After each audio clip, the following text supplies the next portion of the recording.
kita mampu, asal mau.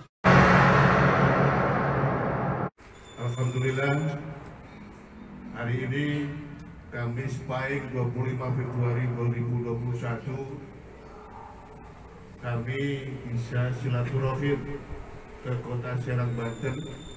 Tidak ada tujuan dan maksud lain kecuali ingin membangun kebersamaan. Kita bersama dan bersatu untuk segera mendampingi rakyat, mendampingi pelaku ekonomi rakyat kecil, kaula alim, petani, nelayan, pedagang, buruh, ojek, supir, becak, home industri, pengrajin, pemulung, juga pelaku ekonomi rakyat yang lain, serta generasi penerus bangsa, pemuda, mahasiswa, pelajar dan siswa di seluruh Provinsi Banten, di 8 kabupaten kota. Dan Banten ini sudah bukan rahasia umum, Pak, gitu. Wilayah pendekar dan titik awal muasal kebangkitan Nusantara, kebangkitan negeri ini dimulai dari wilayah Banten. Pak Jenderal, tanggal 1 September 2020 yang lalu, saya mohon izin kepada Wali Kota Serang, Haji Safruddin, yang kebetulan juga Dewan Kehormatan Keluarga Bakti Nusantara, sudah saya letakkan di makam Sultan Maulana Hasanuddin sebuah tur Nusantara untuk merekonstruksi kembali puing-puing sumber daya Nusantara yang sangat melimpah. Kita konsolidasikan dengan sebuah landasan Bhinneka Tunggal Ika, Tanhana Dharma Mangkowo. Kita bangsa terbesar, 750 suku bangsa yang melahirkan negeri kita ini. Kita bangsa terkuat. Walaupun tadi saudara menyampaikan bahwa rakyat kita memang sudah 700 tahun, Pak, selalu terkena bubukan, akhirnya pikiran dan perilakunya sangat pragmatis. Demikian pula tata kelola negeri ini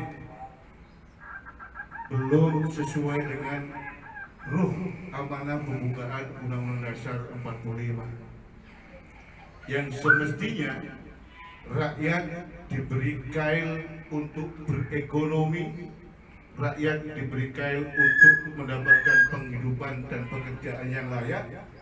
Namun yang ada sebagai realitas, hampir sebagian besar dari budget anggaran negara kita ini langsung atau tidak langsung berbau bantuan sosial, Pak. Sehingga kalau Pak Ayib sebagai Ketua APKI Kota Serang, Banten mengeluh kawan-kawan pedagang lima diberi kredit banyaknya macet, itu karena mindsetnya memang sudah salah. Setiap dari pemerintah dianggap bantuan sosial, dan ini kembali lagi menjadi sebuah setup yang struktural, Pak. Memang saya sudah komunikasi dengan lembaga keuangan, hampir sebagian besar pelaku ekonomi rakyat kecil scoring kreditnya sangat rendah, terutama petani, nelayan, dan home industri. Oleh karena itu, Kumrega Bakti Nusantara hadir dalam rangka untuk mendampingi pelaku ekonomi rakyat kecil. Tadi Pak An bilang mau membuka lahan pertanian di ujung kulon 3.000 hektar. Kita juga punya program pertanian rakyat Kumrega. Kemudian yang kedua, saya sampaikan selamat untuk mendapatkan amanat sebagai koordinator Satria GBN Provinsi Banten kepada Saudara Aan Nurhadiat. Mohon ini diemban sebaik-baiknya dengan hati yang tulus dan ikhlas, hanya untuk kemanfaatan sebesar-besarnya bagi rakyat dan masyarakat di seluruh Banten. Di GBN ini, Pak Jenderal, kalau hatinya nggak murni, bersih dan suci, insya Allah Tuhan sendiri yang akan menyelesaikan. Jadi Presiden GBN tidak perlu melakukan langkah-langkah secara besar-besaran, cukup membaca Fatihah biar Tuhan yang menyelesaikan. Jadi kalau nanti Pak Aan menyalahgunakan kewenangan, ya Tuhan sendiri yang akan menghukumnya. Kemudian yang kedua, Kumregah Bakti Nusantara memiliki sebuah visi agung menghantarkan rakyat, bangsa, dan negeri ini menggapai kembali adil, makmur, adidaya. Ada kata-kata kembali, Pak Jenderal, berarti dulu pernah adidaya, abad ke-7 Sriwijaya dan abad ke-14 Majapahit. Dan sejarah itu pasti reduplikasi, terulang kembali, karena alam selalu bekerja dan menuju satu keseimbangan baru. Kalau bahasa keren di ilmu sosiologi disebut sebagai the new civilization, sebuah peradaban baru. Kemudian kita punya panca misi agung. Saya diprotes Pak Aan, karena dimensi ketuhanan saya letakkan di nomor ketiga. Yang pertama adalah mendampingi dari hulu sampai hilir pelaku ekonomi rakyat kecil kaum alit maju, berkembang dan unggul, hidup rakyat sejahtera berkeadilan. Oleh karena itu, melalui kesempatan yang mulia ini, saya sebagai Presiden GBN memberikan sebuah kewenangan kepada Koordinator Satria GBN Provinsi Banten. Yang pertama, untuk mengelola GBN se-Banten, mewujudkan secepat-cepatnya visi, misi, tujuan, dan agenda besar Kumregah Bakti Nusantara di seluruh Provinsi Banten. Kemudian yang kedua, mengusulkan kepada pimpinan pusat GBN 8 kabupaten kota pimpinan daerah GBN. Di GBN ini Pak Aan tidak seperti di APLI. Kalau di APLI personalitinya besar, tapi di GBN cukup 5 orang di tiap kabupaten kota, 5 orang di kecamatan, 5 orang di kelurahan desa, 5 orang di kawasan ekonomi rakyat. Jadi nanti ada 8 kabupaten kota. Pak Aan segera mengusulkan dan segera kita lakukan apel kabar pelaku ekonomi rakyat se-Provinsi Banten.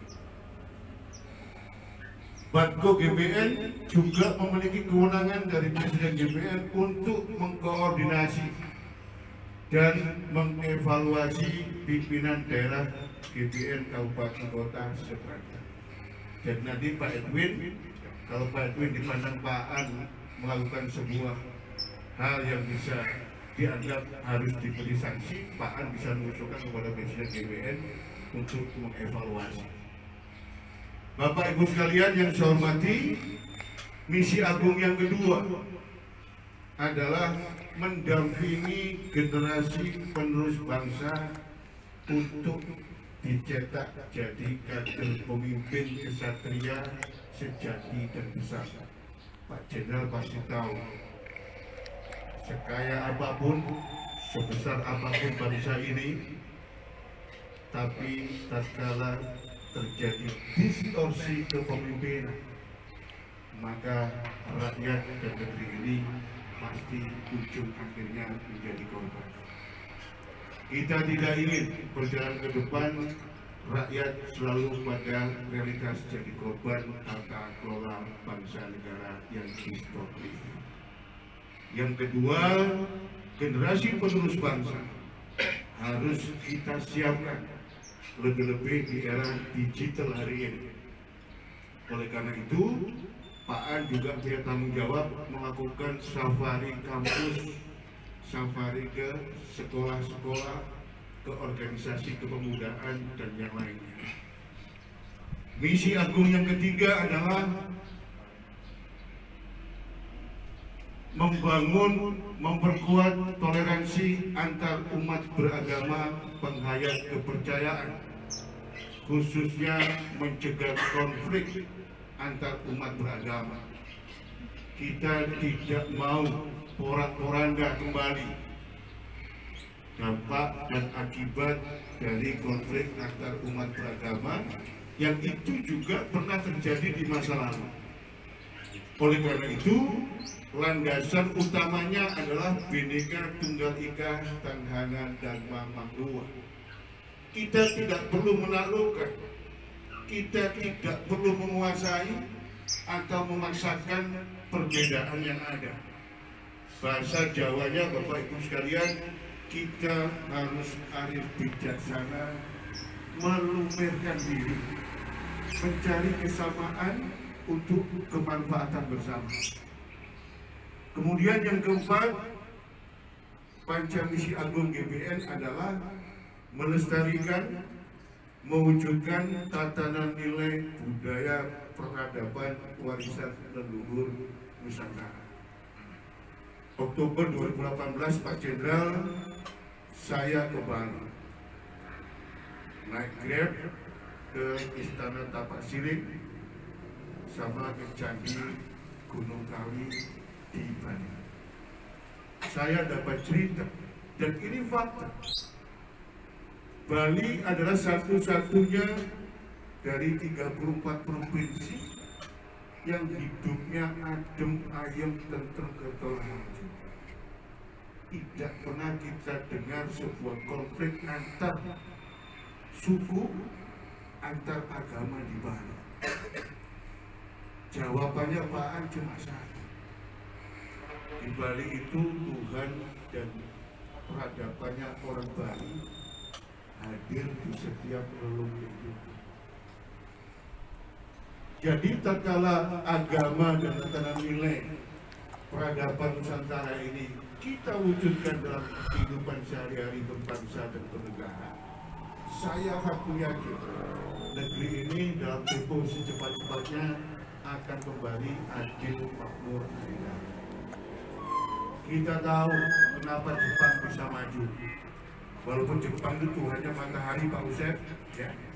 Begitu dia ketahuan selingkuh, penyalahgunaan kekuasaan, walaupun hanya 5 perak katakanlah, langsung harakiri.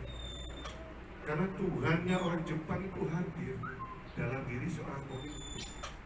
Di Republik ini, Pak Jenderal, mohon maaf, ada 4 hal yang tidak selalu diterapkan dalam tata kelola bangsa negara kita ini. Tuhan tidak selalu dihadirkan, itu yang pertama. Ini buktinya banyak. Hari ini ada menteri kena OTT, dalam 3 minggu ada OTT lagi menteri. Seakan-akan Tuhan hanya diletakkan di dinding saja, sebagai hiasan air kursi, hiasan kalimat thayyibah dan sebagainya.